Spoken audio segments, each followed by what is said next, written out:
G'day everyone, welcome to Life, Love and the Pursuit of Real Estate. My name is Michael Biviano. I'm absolutely chuffed to have my friend Nicholas West here today. So it's been a while in coming, but I'm sure you're going to find this interview extremely informative.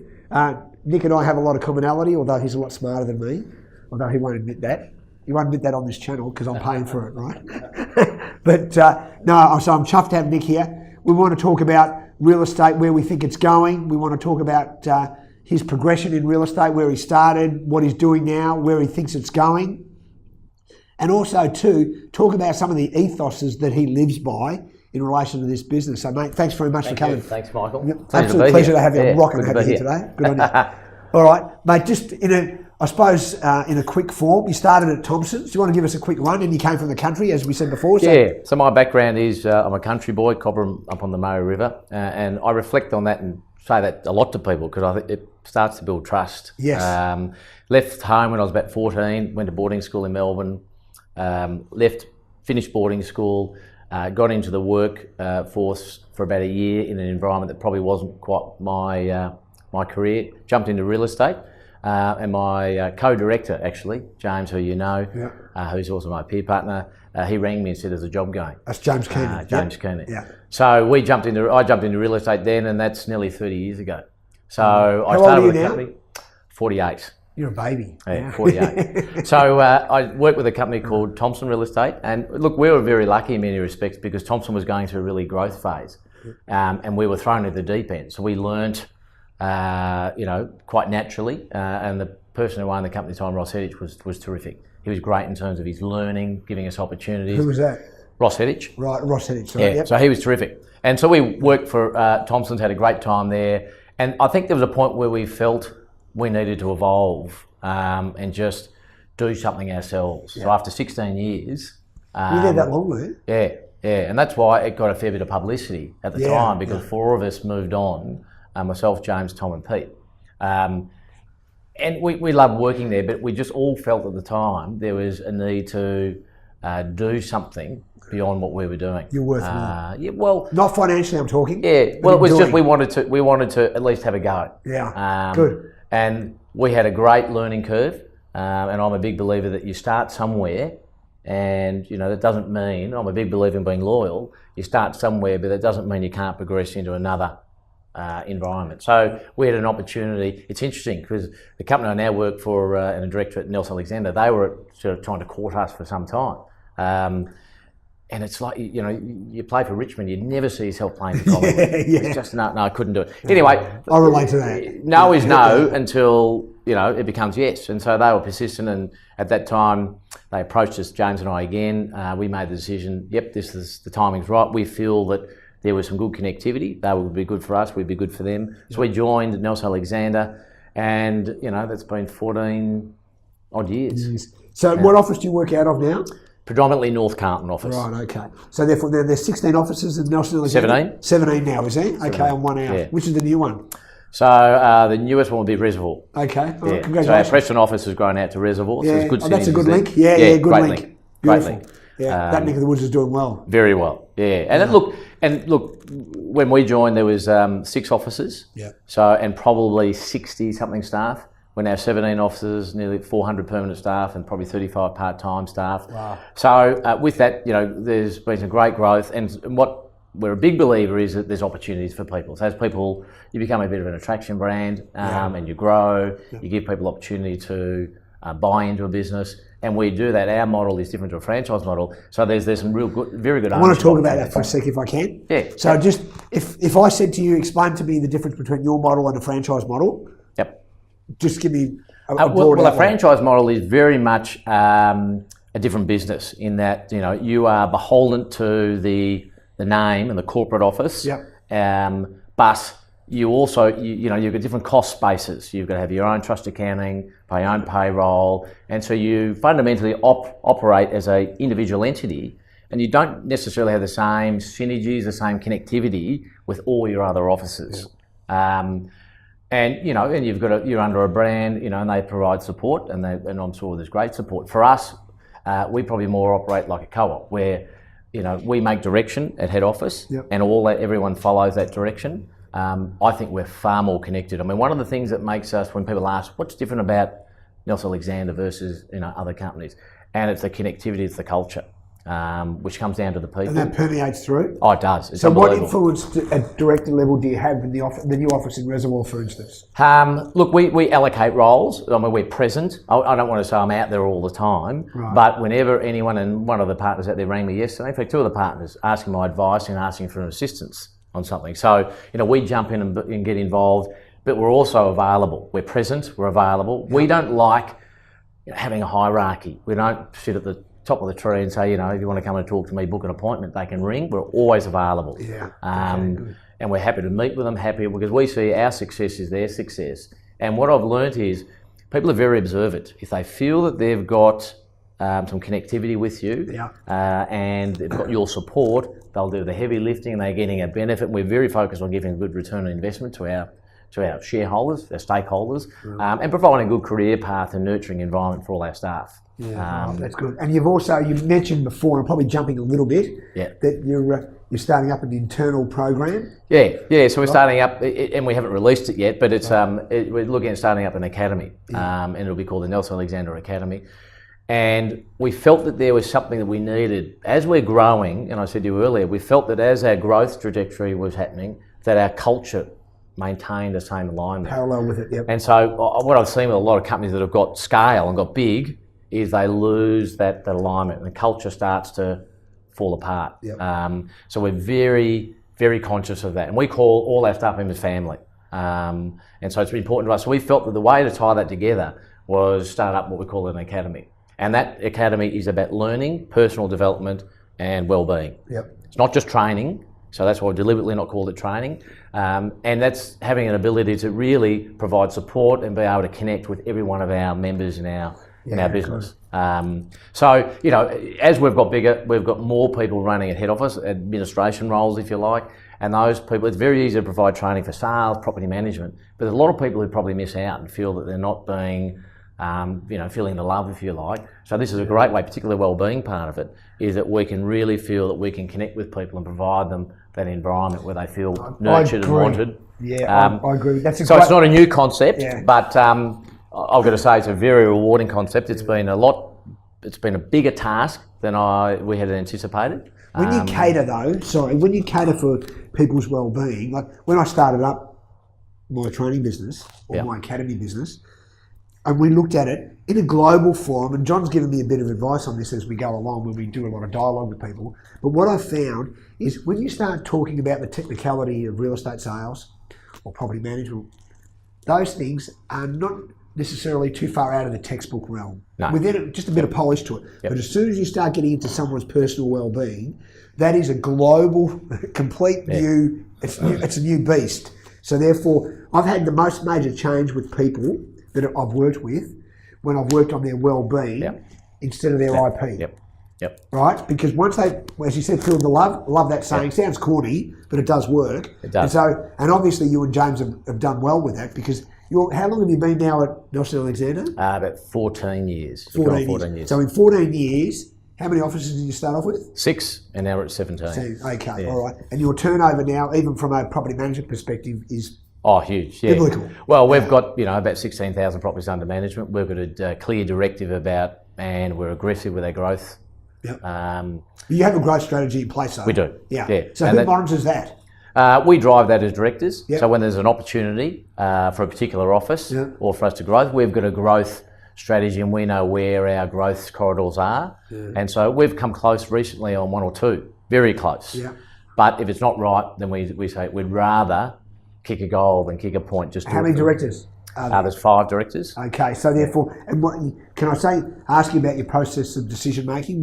How does that work? Well, one of the big changes as we've grown, and I talked to you earlier, we've now our board structure is very different. Yeah. So I think we were running meetings that were very operational, right. And so that was just how we evolved as we grew, and that worked well. But as a result of that, we probably were slow with making decisions, and we could have made decisions with far better clarity. And so what we decided as we got bigger, we need someone to help us run the board. So we've got some independent people now that sit on our board. Beautiful. Which has been a really good change for us. And it's meant that our board meetings are far more structured. We have to deliver white papers before we meet. Beautiful. Yeah. We've got areas of accountability and responsibility that we report to the board. They're less operational. We enjoy the meeting. They're still good fun, but we certainly now make decisions more regularly, more constantly, and consistently, and we get things done. And we say, who's going to follow up with it? When are you going to come back and review at the next board meeting, which is every month? That's the beauty of having non-real estate people on your board. Absolutely. And so one of the biggest things I've learnt with this, whole learning curve of growth, outside growing your staff and nurturing your staff, is how do you make better decisions?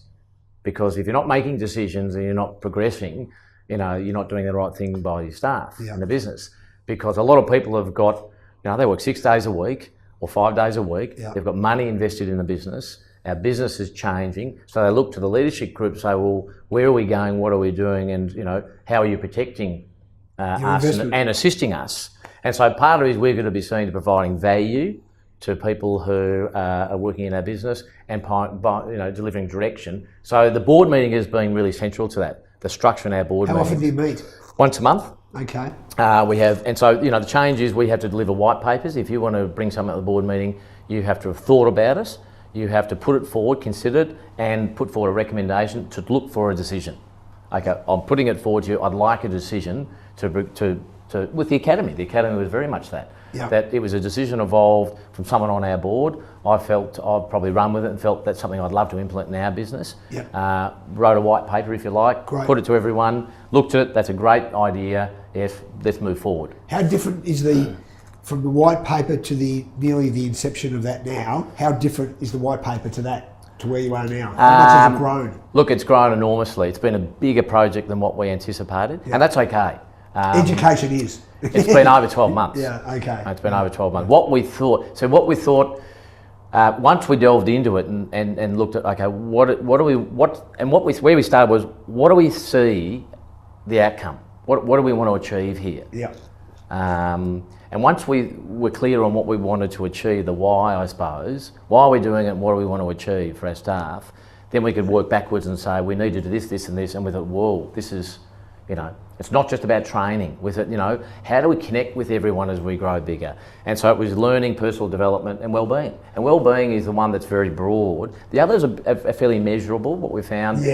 But, that's right. If people feel that but what we found is, and through our learning with Dr. Fred, is that, you've got your personal life and you've got your business life and they overlap. And if something's going on in someone's personal life, we need to take an interest in it because it impacts how they perform, their attitude, and the people around them at work. So what I've found is, as we've grown bigger, is that you get more involved in what's going on with people's lives. Well, you build a lot. If you can get involved in their personal life, not per se, but just on a general basis, their well-being, that you build loyalty. Oh, you do. And what I've also found is that, and it'd be interesting to hear your comments, but if I used to have an old saying, and went like this, it goes, if work is shit and home is great, work's bearable and achievable and doable. But if home's not, and that's why, it's hard not to get involved in someone's personal life when they've been with you for a while. But if they can feel that they've got some solidarity at work and they've got someone that they can bounce ideas off and communicate with, no different to going to the doctor. And I think I like to think of it that there are people who've charged us, the parents. We've got a lot of young people in our business. Who, look to us. They've entrusted you. Entrust. And if you take that view, I think you start to think a bit more holistically about, okay, we have some responsibility here. So if something's going on in someone's life, or we can somehow, and we're aware of it, or we can help give better direction, we have a responsibility to get involved and do that. And we do that on a number of levels and have done it. I'm not saying that we, know everything about everyone, but what we've found is, you're right, you build better loyalty. You build trust, and those two things. You've got loyalty and trust, then people will follow. Because transition of staff is one of the most ineffective business things that happen, and it's so cost driven that it just actually can erode most businesses. I've seen some great businesses, real estate businesses, and a couple of them that I was associated with, that were not, I won't use the word conglomerates, but they were large turnover businesses, nearly $2 billion worth of retail sales, and now they wouldn't be doing 500 million. Now that happens generally just to transition of staff. So that holistic approach now is that's the new era, isn't it? It is, and there's a lot of noise going on in the real estate industry, and so people look to us to navigate them through that, give them commentary about it, and give them some clear direction that they feel will arm them outside a good nurturing environment, actually give them the tools to perform and do their jobs well. Yes. And we talked earlier. I mean, our industry, there's a lot of noise around technology and change in the industry, and I believe there is some change coming through. There's no doubt about it, and you've got to be aware of it, and you've got to be progressive in your attitude. You're talking about a non-contact sport now, aren't you? Yeah. Yeah. Yep. Okay, let's talk about that for a minute. So go. Well, I've just been at a leadership conference where there's very much a lot of talk about how the industry is changing in terms of technology and how you deliver services, and I'm a big believer in making sure we stay relevant, that it's not automated. So there's a lot of automation in a lot of businesses. As you call it. That's it. You need to press the flesh, and you need to honour that relationship and deliver value to that relationship.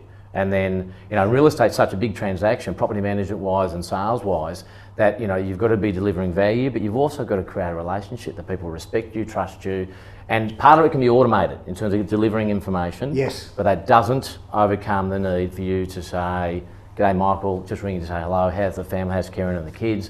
Are your real estate requirements satisfied? Can I help you with anything? With and all those sort of things." And that's property management as well, because I talk to James, my business partner, about this a lot. So there are 4 quadrants, if you like, in the real estate industry, generally speaking. There are landlords, there are buyers, there are vendors, and there are tenants. And I think we do 3 of those quadrants really well: landlords, buyers, and vendors. It's the tenant arena that we're very interested in. Yeah. It's about, and unless you change your attitude, and a tenant is a client, they're a customer. And I think that fundamentally... Most don't think of it that way. No, they don't. And I think you'll see now that more people are going to be renting, they're going to demand a better experience. Yes. And they'll pay. They'll pay more rent, but they're going to really be demand. They're professional people that just won't have aspirations to own a property necessarily. There's no right or wrong about that, but they'll be renting. Well, there's a strong line of thought against anti-property ownership of your own home. Yeah. Yep. Yeah, there is. I mean, it's the Australian way, but I think we're going through a change where I'm seeing a lot of young people in our business who are not saying it's not unachievable, it's just not high on their agenda. No. Whereas for me, every dollar I earned, it was in my pocket, and I had $20 notes in my wallet. These days it's a card. And so therefore, their whole consumer, and they're consumers, they tap the card and away you go. Have you found, and this is one thing that's come across my table a lot lately, because I've been travelling interstate quite a bit, is that a lot of potentially new home owners are now saying, there's no tax deduction on my own home. Other than having 4 walls and a non-leaking roof, there's no other benefit. So what they're doing is they're actually going away, they're renting, right? The rent returns now are, in some areas, like even around here in Mount Waverley, at 2 to 3% yield. Like, it's really nothing. Yep. Most people rather rent, and I know quite a few that are renting, and then what they're doing is they're going and buy an investment property, get a return, and it's fully tax deductible. So therefore, are you seeing that much? Look, we are. We're starting to see that. People still see. I mean, traditionally Australians love the ownership, just the thought of owning your own home. Sorry, buddy. Do you know there's I read an article from an American guy that I've been following for a while, who I think is quite good, and he made this comment that the idea of owning your own home was made by the banks. It was the bank's idea about having the Australian dream or the American dream, right? And I looked at it and I went, gosh, shit, that's so basic. But that's probably where it is. Get a loan, get them paying interest. And it was driven by the banks in the 1950s, and I went, oh, that so makes sense. But I think, we are seeing a lot of the younger people in our business, and I've got to stop myself saying, in my day I used to, because they're fundamental, how they're consumers, and for them going on a good holiday is really important. Yes. It's important for their well-being, for their whole attitude, being able to do something, go out for dinner. They eat out a lot, and there's nothing wrong with that, and that's good for the economy, but they're fundamentally, they think differently. So much so that, we've seen a lot of the young people in the business, away to financial planners to think about wealth creation, because that's incumbent upon us to do that, but it's also from a business perspective. Yes. With it's really important Because if they're settled like that, they'll be better employees anyway. Better employees. Yeah. We've got people in our business who have the money and are aware for all to buy into our business. So there's a succession plan that's real. Right. Again, but it's not only about us, but it's about making sure they're well set up. Yeah. And I think, I look at education in schools and all those sort of things, and people need to learn about, maths and English and science, but about entrepreneurship and just learning about wealth creation, the value of money and what that delivers, particularly as you get older. So it's an interesting process, and we've got a lot of young people in our business. When you're inducting people in, yep. And I spoke to a friend of yours recently about this, but when you're inducting people into the business, do you talk about an exit strategy with them? Because I have another saying that I love, right? Not because I thought of it, but the saying goes, every time I start a new business, I'm going to put my exit strategy on paper the day I start. Yeah, and I like that. I certainly like that attitude. I must say we don't. No, so we don't. In an induction process with someone, we talk about owning the business, and that being available to you if you show all the right attributes, and that's something you desire. That's something that we want to be able to offer every one of our staff members. Right. But we don't say exit the business. I suppose, look. And do you think that's negative? No, I don't. But it's hard to know when, particularly delivering to a young person, inducting them and then talking about exiting the business. It would drive a great conversation, and you have to sort of explain why I'm talking to you about that, because we want to see you deliver a level of wealth and enjoyment out of this role. You feel that you can progress, as an individual, and even out of the industry, potentially. But no, so we don't. So in our induction, we talk to people about the history of the company, about all the different attributes that our staff have. We talk about our philosophy and our values, their core values, and we've just gone through a review of all that recently, and that was interesting. And we deliver that to the staff so that they're aware of it. And then we also say, but there's a great opportunity through our 70 offices to progress. If you're progressing, there's an opportunity over here, then that opportunity is available to you. Yeah. But we don't talk about exiting the business. It's funny because, as you know, my previous history, I regret in a couple of cases that I wasn't educated to that till later, and I just thought that, especially at directorship level, and having an exit strategy doesn't mean you'll go. In most cases, I find if you have an exit strategy, it actually keeps you in play. No, and I think. Right? I think someone who's in the right mindset with the right sort of experience and the right sort of maturity, I think I think that they would warm to that conversation and understand it a lot better. If you're delivering it to quite a young person, I'm not saying that they won't, but I think manage that. I agree with You've that. just got to be careful. Yes. But I haven't thought about that. We do. As people get older and more mature and fulfil more senior roles, we do. Even indirectly, you do. By the fact that we're talking about bringing more people into our business, you have to say, well, people need to progress along them. Well, you're in the populate and perish state, because some people will just naturally go, and then you bring in more people into, and you need to expand the business to do that. And that's one of the challenges, is that to grow and retain people, if they really feel they want to be part of the business, and they're working hard, well, ownership is something that we put forward and say, there's an ownership opportunity. And some of our businesses have quite a number of partners, and they own different percentages, but we know that they go home, and they talk to their peers, friends, and say, I'm an owner in that business. And you don't have to be an owner to be a valued employee, mind you, as well. Not everyone wants to be an owner. No, that's right. There's other wealth creation opportunities that they use their income for, which is terrific. We encourage that. Yes. But you need to diversify, don't you? Oh, you do. But if you're going to work hard and put, as I said, we want people to enjoy some of the benefits of it. And as a leadership group, our responsibility is incumbent to make sure they get a good return on their investment. Yes. If they're going to make these sacrifices, working generally, a lot of people 6 days a week. 5 days for that matter, work long hours and when you're dealing with people's lives, human emotion, money and housing and family, you see the best and worst in people. And so it's quite a lot. And so part of it, people's growth and all is really being able to manage that, not take it home, but able to manage that as individuals, manage the challenges of communicating with people when they're not, when they're annoyed about something or when they're happy about something, and just being able to manage that whole process. So they're in a good state of mind. All right, let me ask you, I'm going to digress now completely. Let's talk about your day. So, I rang you yesterday, and you're one of those guys that put a new message on every day, and I always laugh at that because it was the one thing that I never did, and it was funny because everyone used to tell me to do it, and I used to fight that. Right? I thought, there's no way I'm doing that. I sound like an idiot doing that every morning, right? Yeah. But it actually comes across really well, right? Yeah. So therefore, for you to do that, your day must start pretty early. Yep. So if you can start me off with the night before, what time do you generally go to bed? 10:30 to 11:30. Okay. And so you're up at what you said, about 5? 5, generally 5. Give or take? 5:30. Yep. All right. Yep, Okay. 5. So therefore, on that score, and in the morning, so give me a rundown. You get up, you train. Yep, so in the mornings, my routine is that I train, so I break up my routine. I mean, I'm a very structured person. I think I said to you earlier, I'm not naturally accountable, so I'm a big believer in having an ideal day, ideal week, and that comes through our training with Dr. Fred. And so that's really helped me, because what I've done is I've really started to establish some good consistency in my routine.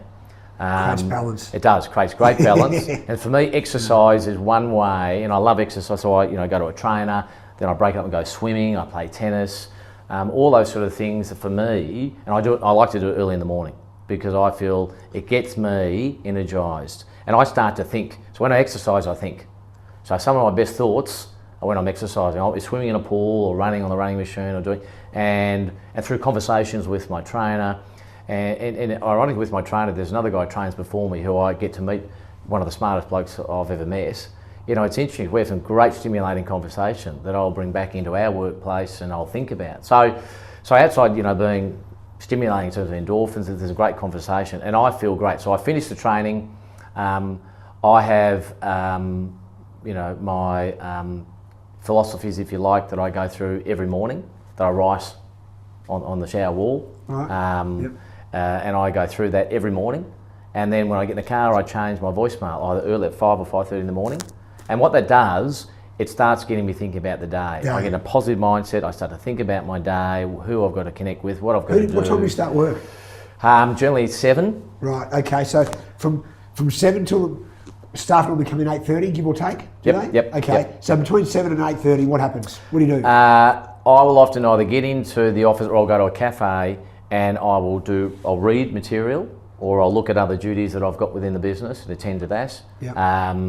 I'll watch learning videos like yours and others, so I'll do that. Thanks for the plug. So I'll just do work catch up on work. And so my role as a director, I'm also running a team. I'm also a partner in some various businesses, so I fulfil different roles. And so I need to allocate time and effort into each of those roles. So there's always stuff to do. So it's basically set up. Yeah. So how many in your team then?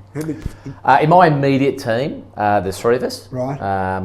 And I'm happy with that in terms of I've got a right fee, so I'm accountable in terms of writing fee. I'm accountable in terms of training and nurturing certain staff and having them step out into a standalone position. Yep, good. In terms of connecting with staff members in our office and other offices, and then as a director, fulfilling roles around the direction of the company and what role I fulfil in that directorship. So do you find when it's very hard to be regimented when you've got those diverse roles? Yep. So how do you, aside from I think I know you pretty well, I know your mental disposition is pretty firm, right? And you always look good, you're articulate, you're fit. So how do you go when things, I have a rule, and this is probably where my question is, about crisis management. Yep. If it rates 8 on my crisis management scale, it gets my immediate attention. Yep. If it's below that, it can wait, right, till we have a meeting. Well, how do you deal with those things that come up? So if something's immediate, something needs your immediate attention. Look, in terms of my ideal day and ideal week, I only plug in things that are consistent, meetings and the like, and that I really need to be at. I feel I need to be at. And there's plenty of free time where I can really manage my time fairly freely. And then I work out, because I find in this role, things come up, but you do learn to delegate, and you can only, you need to work out what's urgent and not important, but what's important and urgent, and I deal with.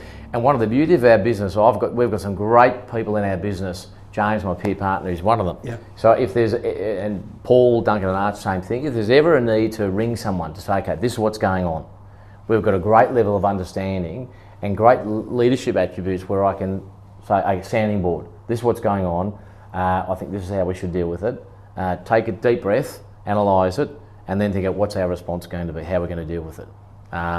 So I don't, and when those things come up, you can't plan for those things. So I tend to digest it, take a deep breath, assess what's going on. So, okay, what's the plan here? Sounding board with another director, if it's something that we really need to jump onto quickly. Yep.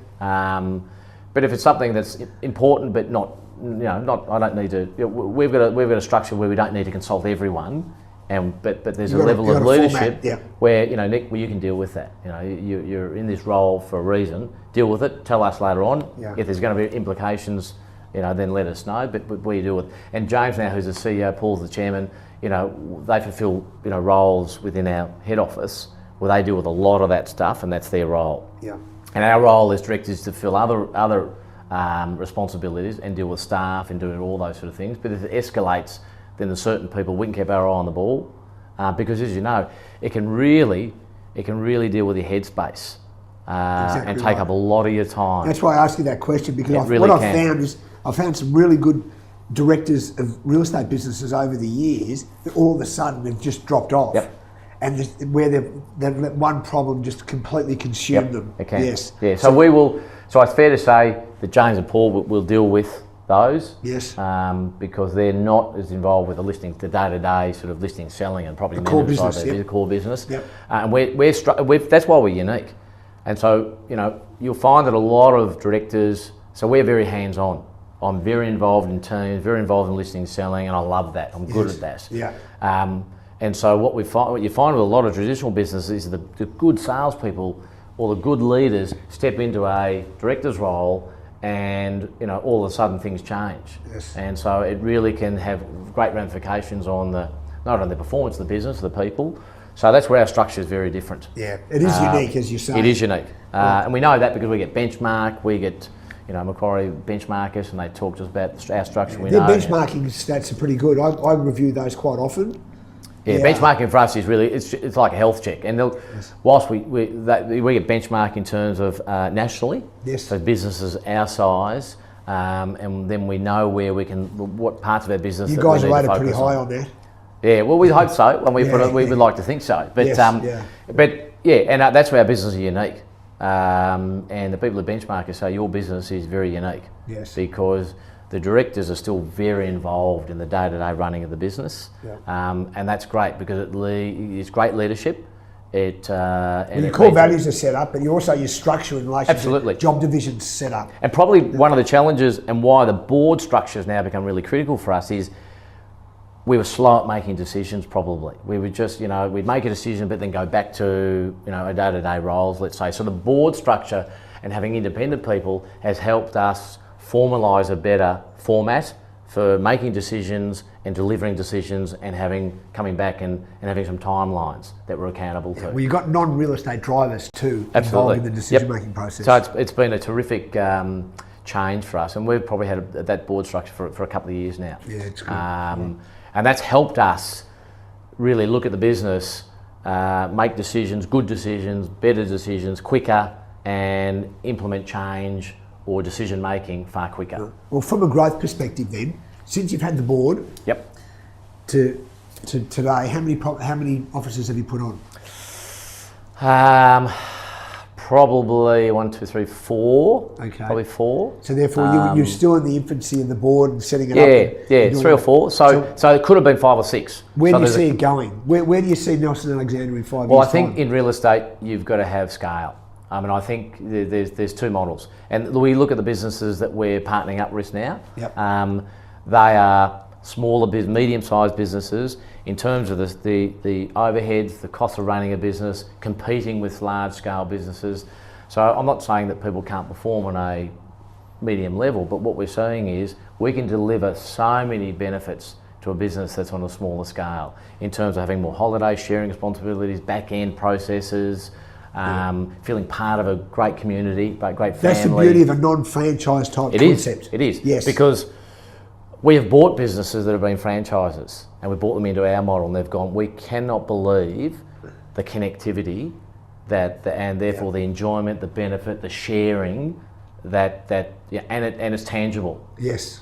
It's tangible. And it's cost effective. It absolutely is. So a business can come into our business. They can still own part of it. Yep. They can have better holidays, share a wealth of experience and knowledge, get some back end processes, great efficiencies in training, in processes, in cost. That they can often earn more money, and still be an owner in the business. And so having scale. Because what happens is in real estate businesses that are really successful, it's the lifestyle that tends to fragment. Yep. Right, so therefore you guys, and I know that you're keen on your holidays, like James, and as I've got to know you guys, you're always fit and healthy, happy, and it's one of those things that model must work, because one of the things that I find when you talk about the individuality of a franchise, that's what happens. You get isolated. Yep. You do, right? You're isolated, and the connectivity's gone. So therefore, when you spoke about holidays before and that sort of wealth sharing of information, that is very unique. And the reality of that is you'll probably find in time, there'll be other businesses that might have a look at your business model and try and emulate it and copy it. But a large franchise group right now won't be able to do that. No, and certainly, a franchise, there's plenty of franchise models around, and they are successful for some businesses. Just for us, we find that is what has really driven our success and been a bit of an attraction brand, if you like, that has drawn people to our business and retain them, which is the key. And that's the key, is that it's real, it's tangible. And as I said, we've bought businesses that have joined us that have been part of a franchise of well-known organisations, and they cannot believe the feeling of inclusiveness, that connected, and they can talk to anyone, and they're on the doorstep and they're saying, we're here to help you. And it's genuine. And we've worked very hard at that, and that's why we put the academy in place, so that as we grow, that we don't lose that connectivity with our staff. All right, and that is one of the challenges. All right, let's go down to the sales floor, as I call it. Yep. Let's talk about auctions. Yep. And let's talk about just general sales as such. Yep. Like you, I'm an advocate of auctions. Yep. Right. I think meeting people at that level and having interaction on a purchasing level, which is very invigorating. It's a real endorphin promoter. I think it's important. I worry that the IT is trying to dissuade that type of interaction. Yeah. How do you feel about that? Look, we agree with that. I mean, you just look at data. Because we're a big business now, we have a lot of data. We have a lot of clients. Yeah. And so, you look at a number of big industries that want to say they want to, support you, progress your business, but they also want your data. Yeah. So we'll communicate with your clients for you. Either they'll check in and we keep the data. So we're very mindful of technology as being a platform that needs to complement your business. We're very, people want a better experience. They want it quicker, and they'll pay for it. And so real estate, I think it's been a bit of a cottage industry. We haven't changed a lot over the years. Not that it needs to change dramatically, but in terms of the client experience, the consumer is driving change. The consumer wants a better experience. Yes. And so technology needs to form part of that. And you just talk about, but I agree, you've got to maintain the relevance of an auction system or process, because at the end of the day, it's a people-based business. I don't believe that people are going to buy a property, looking at it with a 3D, goggles. That's just, in terms of such a big transaction for them, there's so many emotions. The kids have to like the bedroom, their friends how they're going to show the house, they want to see it. And so that pressing the flesh, as you call it, and I use that terminology all the time. Yes. You've got to engage with people. You've got to have the technology that arms you and your clients with information. You've got to be able to process and exchange with people, tenants, landlords, buyers, sellers, quickly, so they've got quick information and deliver some benefit. But at the end of the day, you've got to be very careful you don't take away that relationship. Well, I've noticed your auction success rate's about 77%, I think, give or take. Yep. Right? And that's higher than the Victorian average, quite a bit higher. Yep. So I looked at that and I thought, okay, so therefore on the ground, and I've been to a few of your auctions, and a couple that you've been at, and I've been just in the background, and I noticed the interaction from your guys is generally pretty good. Right? They tend to work the whole crowd really well, which I think is an art. Yep. Right? And it shows that they're socially comfortable with themselves. So on that score, because now with the event of a lot of new real estate businesses coming in that aren't necessarily English speaking, this is no slur against them, but I found that the interaction and the service level has dropped off, and that's due to they can't articulate properly, whatever it might be. So I just find that in some of the cases, it won't be up to the Real Estate Institute, but it's going to be up to the directors of the businesses to make sure their staff are educated properly, that we have some social communication at a very high level, and that the auction system, I don't think the auction system will ever die, especially here in Melbourne, but what I do think, it's probably had a little bit of a kick, because there's been a lot of auction properties that I've seen, especially out my way here, that have failed, that should never have failed, because people want to buy them. And I think one of the challenges that we're finding is some of our staff and people in the industry haven't seen a tough market. And so it's incumbent upon us to educate staff around dealing with that, because there's always going to be buyers and sellers. Yes, you've got bank constraints, you've always got something that might have an impact on your market or people's view about your market. But, and it's interesting, just on that score, one of the first things we're doing in the Academy, investing a lot of time, energy, money in, is communication. That is the very first thing that we're doing. And we're focusing a lot of energy, and we've got external people helping with us, so they can deal with this and understand it better and communicate it better. Because, people are very, there's a lot of information going around about what the market's doing. So a lot of owners are saying, I shouldn't be selling now, what's happening with the market. Our market's great, our market's still good. Sure, we don't have as many buyers in the market, there are still people that want to transact. And so it actually helps us as salespeople, because we've got less people to interact with, so we can work on them. And so, but you've got to be delivering value. So that relationship, that's why the auction system we must protect, and is very relevant, and it's a great way and a very transparent way of establishing a value of a home, and people, both the buyer and seller, feeling they've got a fair outcome. And it is exciting, and people want to know, and even the spectators want to come, and sometimes in a lot of cases that I've seen, it actually motivates them to do something. It does. I mean, on their own home. Human emotions is such an interesting thing, and it's such, people sort of justify their actions because someone else did it.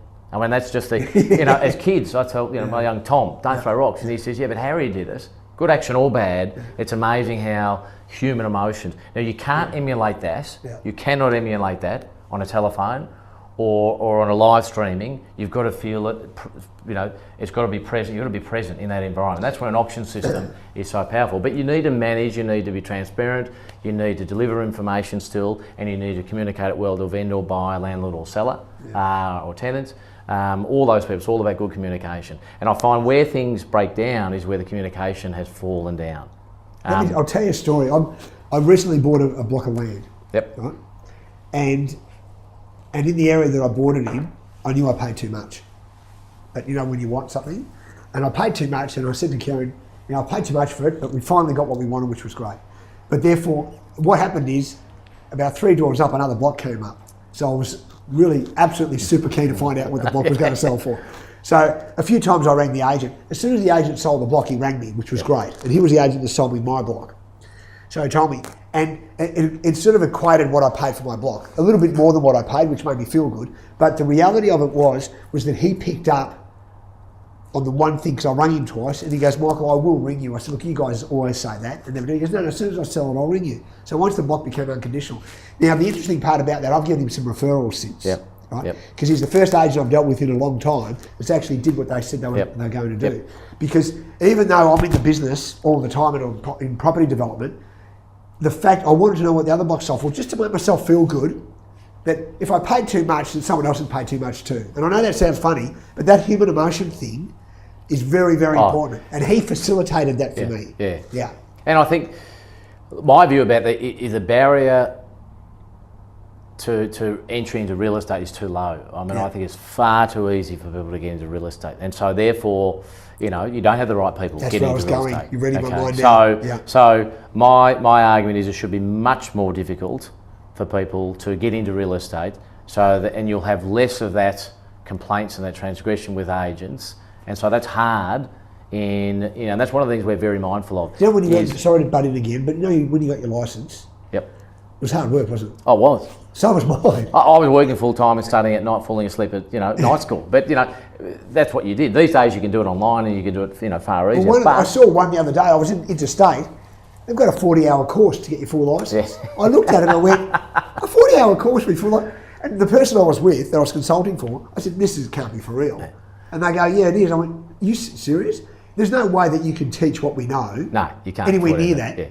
So, you get in industry, you can do a sub-agents course, and you can, list and sell, and and basically you're in the real estate transact. Yeah. So my view is it's too easy. The barrier to entry is it's too low, and I think that'll generally just change. So it's incumbent upon us to employ the right people, arm them with the right training, communication skills, take an interest in them, nurture them, grow them, because that's good for our business, it's good for them, and that is one of our constant, not challenges, it's top of mind. So when the market changes a bit, you can see people's attitude persona changing a little bit, and so it's really important that we maintain training and maintain a positive outlook and educate them about the market, particularly those agents that haven't seen a tougher market. Well, that's why now it's incumbent upon people like you and James and your board to make sure you keep doing what you're doing. Yep. Because I like that ethos. I think that's great. We're at the coalface. We're seeing it. Absolutely. So it's not. But you guys determine the standard of living for the next person you sell for. Yep. And if you operate at a high level, that is quite frankly the most important thing that you can do, because you have an ownership in doing the right thing by someone that entrusts the house. Because I relate it to the old doctor. You go to a doctor, pay $75, and the doctor will say, "Here's a suppository, please use it," and you'll unquestionably you'll do what the doctor says. But someone will pay us $30,000. We need to be on our game. Yeah, you do. You need to remind them that you're delivering value. I think we're well remunerated for what we do, and if you're giving the right skill set, you can deliver some great value. So it's about even letting people, educating people around what you're doing to facilitate this transaction. Yes. So I think as agents sometimes we facilitate a transaction and there's no education to your client about what you've done to get to that point. Beautiful. And so therefore, that's the market, just list and sold it. There's so much that goes on in the back end. And so I always ensure that once the transaction's over with, then go back and just really talk through how our network added value, that although I listed it, my colleague Janine Valentine sold us because our structure allowed for that, our culture supports it, and that delivered great value, because I know then they become more aware of, I didn't realise that was, although you'd said it in your discussion with us about selling a home, I can now feel it's tangible. Yes. And what I know is that then that client will go and say to someone, this is the structure, and we saw it was very tangible. It delivered an outcome that otherwise I wouldn't have been aware of. You're after sale marketing then, which is important. And you're providing a real distinction between our structure and the benefits it may deliver to someone in a particular transaction. And that's not only focused in sales, it's property management. Absolutely. All of those. And so we're always trying to make sure that we're delivering value, but there's also a bit of an education that your landlord or your tenant or your vendor or your buyer can understand what value you're delivering to that process. All right. Got another question for you. Let's talk about some basic 101 stuff. Right? Networking versus prospecting. Right, just give me your thought process. Because I find, but just on that score, where I live, not just around the corner from here, the other day I had 11 A5 brochures in my letterbox. I looked at it and I went, okay. Like someone's making money out of print. Someone's got to deliver them. I get all that. And then the other day I opened up the Waving Gazette and there were like 5 agents' brochures in the Gazette, all shoved in the back. So the reality of that, when I looked at that, I went, that I can't be that antiquated and that out of step to say, I don't think that works. No, I agree. I agree with you. So it comes back to your basic philosophies about how you how you want to be perceived and how you're going to communicate with your clients and your community. So we do it at a number of levels. So outside, you talk about prospecting and networking. For us, prospecting is, we call it nurturing. It's around really making sure you're in contact with your current clients, performing your job well, so you're meeting new people and engaging with those people. But we also do it through our academy. So not our academy, our foundation, our charity foundation. Right, yes. So we have a charity foundation that's run by staff, you can talk completely about run by staff.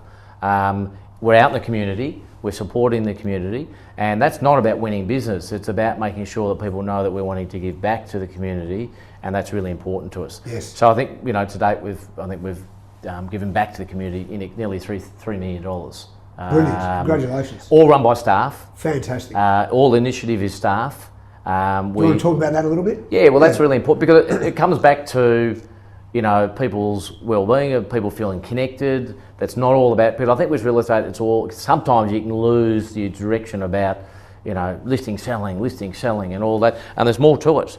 And it's about giving back. I think there's a responsibility to give back to the community, and they'll give back to you. They can see that you've got an attitude around supporting the community. And when we support the community, it's not just the big players. It might be someone needs a special bed for their sick child. It might be. So we really try and help and assist and have impact on people that otherwise wouldn't have got it. Yeah, and it's tangible, it's real, and that for us, that's being out there and being present and being visible. Not only listing and selling and renting properties, and that's really important for us about immersing yourself in the community. Yeah, that's true benevolence, Nick. And we get a lot. We get a lot of business, and that's not why we do it. But we get a lot of business, and when we're sitting in people's living rooms, we one of the things we put forward, the first is we're very active in the community, and we're very proud of that. Yeah, great, good. Full stop. In actual fact, you pick up, business partners, the whole works out of that. You do. That's good. Well, it's another way of retaining, staff, because there's a lot of goodwill about, showing that you're giving back to the community. So that's another way of nurturing, of being out there. But prospecting and networking. Well, for me, it's about staying in contact with your clients, and how do you do that? And so that's where technology can deliver some of that. I'm not a big believer in letterbox drops, because I think that's lazy. They don't work. Yeah, I haven't seen it work. Now, well, I think it's been, I've been out a while, but I don't see that working. And I think, the charitable foundations and that you guys have got is great. And I've looked into that a little bit. And I think overall, your general business ethos is quite frankly remarkable and really beautiful to see. So for those of you that have been watching, and we're probably getting towards the end, are we, John? Yep. John's giving me the wind-up signal, right? So it's been, thanks, Nick, for talking. Thanks, mate. And coming to see us. As you can hear, this is quite a remarkable individual, this guy, and the team of people that he works with are even as remarkable. So I take my hats off to these guys at Nelson Alexander. If you want to get on their website and read some of the details on their charitable organisation, I had a good read of it this morning. Right, they do a lot of good work. I didn't realise it was $3 million though. Yeah, it's getting close to that. Yeah, right. It's impressive. Yeah. So thanks very much. Thanks very much for your time. Nice, mate. Thanks, Howard. You're hearing it from someone who's actually doing it, and you're hearing it from someone that actually believes it. So if you take anything away from today, for you aspiring directors, this is a great video to have a really good listen to Nick West on. And I can only thank you very much for your time. Thanks, God go with Good you. on you. Thanks, man. Thanks, mate. Thanks. Good on you.